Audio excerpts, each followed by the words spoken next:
Talafatu talafola Radio Samoa le nei tai au si mail whaafonga tala o le nei fo i asfareile. E le o toe tele ni potu a wanoa o no fuanga lo whaanofo e sei tangata mai whafo i tutono ni Sila. O le whaamauninga lea mai le matanga luenga o pisinisi ma ngā luenga ma o le tūlanga lea ua iai i le taimi nei se iao o lava i le masino mati. E ono sui le whai numero potu a wanoa fua i suinga o whainga malanga i lātou mai whafo.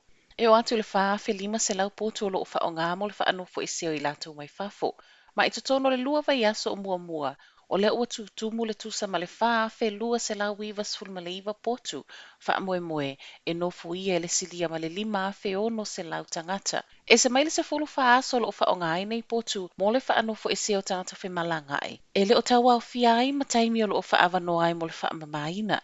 E o mai i le so, ua o atu i le ivas fultolu afe valu se lau ivas fulma le valu i latou. Ua whaanofo e sea i nei no fuanga talu mai le aso luas fulma le ono mati o le tausanga talu ai na amata whaanofo e sea i tangata whai malanga mai atu no i fafo. O le afiafi na nafi na maliwa i siti na almatawhanga masalo mia na oso wha ia e se malie. O le atina na maliwa i lava i le matawhanga i wahi i le Bay of Plenty ma ua wha maonia e leo leo o lea ua wha yeso e so enga i lona tino maliu. Te o le lima i le afiafi le ana wala awai au nanga leo leo ma le soifua malolo ina mo se feso soani. Ma i ona manuanga o lo masalo mia ai o le malie ma ele i umi fo isa taimi na tautonga fiti ai ai umalo na soifua. Le ua maliu e tu sama reporti le One News pe a mali luas fulmo na tupu tausanga o lona matua.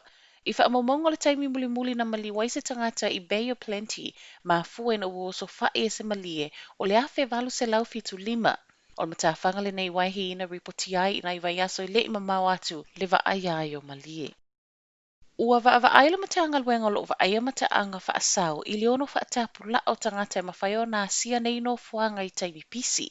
Sau nole means town tanga luenga, Kerry Allen, o se fuanga ua whaia mole pui pui o aseta, ai maisalo fa atu mawino le umi o na malu mo a tae au. E ui ele o mawhaio na anga e mai tu risi mai atu no mau mo mai moanga matafa o ngale taimi nei. Pei ta e o loo alu alu pe i lunga le whai numero tangata i tono ni Sila o loo lata o asia. O loo mawhanawhana le minsta o loo le lei o na wha atau taia ngā luenga le mtanga luenga. Pei ta e le o mawhai o na yeise ta i ala e wha asoso ai tangata i taimi e tumutumu atu ai mo ta whaonga po o mai moanga.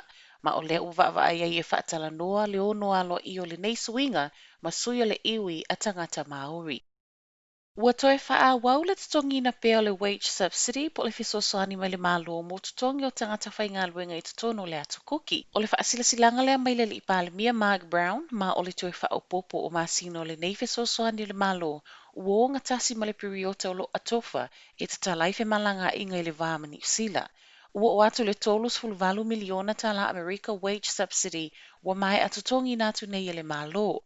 Ma ua fesoasoani lea le silia ma le wha afe o tangata whai ngā luenga, wha pia le wha se lau o pisinisi. A o tatali e le atu kuki le ioe atu ni usila e a mata whewa inga sa o loto e le vau atu no e lua, ua wha manino fo e le taitai a Brown, o loto e wha le leia le malaiva a lele wha pia le mauta ngase ngase. I to tonu lava le atu kuki, o lea fo iwa wha e loa fesoasoani mo tu pia tangata mātutua, wha pia ma le ofo mai o le wha mama a venga i le tau o le wha o ngāino le ele tise, mo whale o a inga wha pia pisinisi. Whai watu tala mai Amerika. Wa tautino le li presidente o Amerika o lo tu mai le foi le teimi nei Donald Trump o le ato a fi le mu le aso luas fulu o le masina le nei o Januari. O le aso leo le afa tautu ai le presidente fo o Amerika, Joe Biden, fa pialo na suia Kamala Harris i Washington. O le aso nafi le analo i ai le filfili le kone keresi le manu malo o Joe Biden i le whainga palo ta Amerika le ana whaia le masino November talu ai.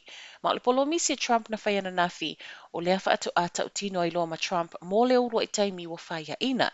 Ma na wha o popo e ui na te le o talia ina le whai unga le whainga palota ai o le alu e se fi le mu. Talu mai na umal filfili o seisi presidente o Amerika o le aso na nafi le afa atu amanino ai loa o Biden le o le atau a vele to finga presidente lo na fast fulu maleono le malo tele o Amerika. Tala na o nei tai au, manuel nei aso.